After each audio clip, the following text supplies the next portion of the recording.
History is marred with evil characters, but perhaps none so evil as Vlad the Impaler, whose gruesome real life would inspire one of fiction's most feared creations, Dracula. Like many disturbed individuals, Vlad suffered trauma from an early age. Born in 1431 Wallachia, the son of a prince, he had a privileged upbringing. His sect of royal family held a tremendous prestige in the Christian world. As part of the Christian Order of the Dragon, his family was charged with protecting Europe and Christianity from Islamic invasion and domination. This is where the name Dracula came from. His father was known as Dracula, which translates to dragon in English. Vlad the Impaler would take the name Dracula, which roughly translates to son of dragon. As a young man, he was betrayed by his father. He and his brother were sent away to reside at the home of the enemy, the Ottoman Empire. This was to ensure his father's promise of peace was kept. From the age of 13, he was held hostage as a bargaining tool, with the threat of death looming over him. And, as is custom in the Islamic world, he was forced to submit to Islam and forsake his faith. He and his brother were being primed as puppet rulers of Wallachia, ready to rule in the name of Allah. The brothers were instructed in the art of war, to use weapons and strategize for combat. Perhaps this is where Vlad got his early lust for blood. It was at this young age, while his morality and consciousness was still forming in an adolescent brain, that he saw death and cruelty firsthand. He was witness to many public executions and began to recognise the power of fear. A populace could be controlled by the fear of extended pain. He would later develop this strategy to horrifying effect. Vlad began to see his brother Radu as a traitor for submitting to the Ottomans and embracing their culture. He also developed an extreme dislike and distrust for the Wallachian nobility when his father was murdered by them. They had attempted to seize the throne but were displaced when the Ottomans, by force, placed Vlad on the throne. The Ottomans and the Sultans believed they had a puppet ruler to do their bidding and spread their faith. However, 3 years later, at the age of 25, he took full control, seized the kingdom and banished the Sultans. He used his education in warfare to turn his kingdom into a fortress fit for battle. This included underground tunnels, battlements and watchtowers. Next, he turned his cruelty and cunning towards the nobility. He assembled them to a feast. The nobility bragged about how many rulers they had served in their lifetimes when casually questioned by Vlad. But instead of impressing him with this experience, he found mistrust in their interchanging loyalty to new rulers. So, he marched them on a death walk. According to the documentary series, The Most Evil Men and Women in History, he made them walk side by side up a dangerous mountainside path. He would force them to carry heavy building material up the thin path along the cliff edge. Many of the nobility fell from a great height into a crushing death. Many others died from exhaustion. According to biographics, those that were known to have betrayed his father were impaled in front of their families. The younger among them were sold into slavery. This was to be a painful lesson for the elites. Vlad Dracula was to be feared, and loyalty would be demanded by threat of death. This is where he began to deploy his favourite tool of control, impalement. And as the pierced bodies decayed on a spike, they would serve as a gruesome reminder not to go against him. He also replaced the ruling elite with lower classes, ensuring the loyalty of the nobility.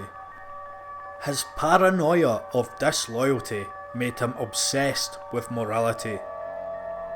There was a strict moral code in the kingdom, and the punishment was death.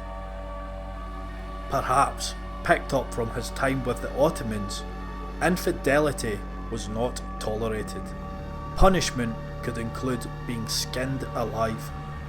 Premarital sex was strictly forbidden. Those that committed this offence could have their breasts cut off, and the man would be forced to eat them.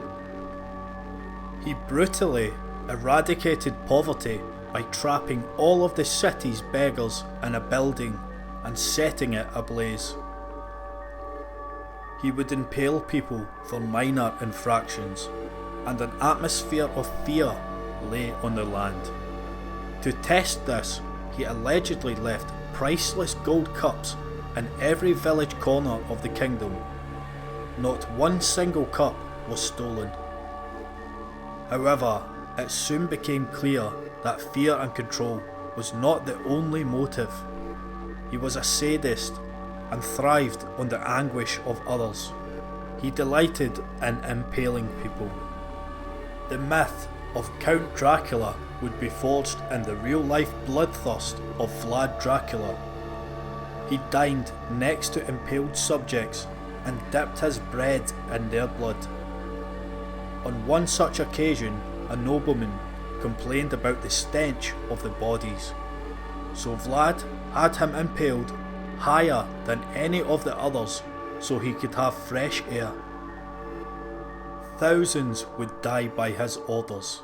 A 3-mile hedge that surrounded his palace was laced with the bodies of impaled enemies. Other methods of execution included boiling people alive and hacking them to pieces. And, no stranger to shameful acts of controversy, the Catholic Church and the Pope supported him. So long as he opposed the Islamic Ottoman Empire, he could massacre anyone he wanted. He displayed his viciousness when the Ottomans sent 2 envoys to negotiate a financial settlement for the mighty Ottoman Empire. Unsurprisingly, he refused to pay, and when the envoys refused to remove their headwear in his presence, he nailed their hats to their heads. In response, the sultans sent a huge army to Wallachia, forcing Vlad to retreat. He ordered a scorched earth policy, burning his own food supplies and poisoning his own water sources to starve the invading enemy. He was a masterful tactician and would commit guerrilla warfare tactics to weaken the advancing army.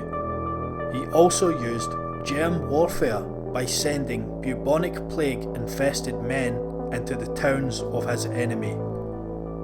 Vlad was a master at psychological warfare, and when the Ottomans advanced towards the castle, they were met with a literal forest of impaled bodies. 20,000 or so bodies, killed previously in guerrilla warfare raids, hung over the invading army. Faced with the stench and horror of this barricade of corpses, the vast majority of the forces fled.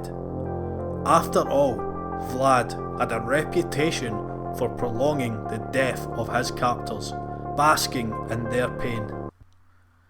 Historian Matej Kazaku believes that for his Ottoman prisoners, Vlad took his favourite method of execution and added a significant personal twist. He used this side, which with a lot of grease could penetrate the rectum, gliding around the vital organs, not hurting them, not bleeding, coming up through the mouth. The victim is alive. The birds eat his eyes. He can cry, he can scream, he can talk. In the end, it was none other than Vlad's own brother Radu that stayed to pursue him in battle. With the castle surrounded, Vlad fled using one of his tunnels into Transylvania. In his absence, Radu would become the new ruler, a puppet king on the strings of the Ottoman Empire. Vlad, on the other hand, was imprisoned for the next 12 years by the Hungarian king. But when the king realised how vast the threat from the Ottoman Empire had become, he enlisted Vlad as an ally. In Vlad's absence, his brother had died, and the throne was held by Prince Basab the Elder. Vlad gathered an army and marched on Wallachia to reclaim his kingdom. However, Basab fled before he could forcibly remove him, and so his reign of terror began again. However, his small army was quickly demolished by the Ottomans when they realised he had retaken the throne. He was killed in battle in 1477 and beheaded. His head was preserved and put on display as a warning against and a show of power for the Ottoman Empire. According to the infographic show, Vlad the Impaler's kill count could be up to 100,000. He had no mercy for anyone. Men, women and children were all put to the sword. Biographics estimate he impaled more than 20,000, beheaded 5,000 and burned 10,000 at the stake. Vlad the Impaler's barbaric and brutal life and death were so gruesome that the fictionalised Count Dracula is little more than a drop in the ocean of sadism in comparison. Truth is often stranger than fiction, and often nothing can be more terrifying than the capability of man to commit heinous acts of evil. If you made it to the end of this video, I would like to thank you personally. Please like and share the video, as it helps me to keep producing more of them.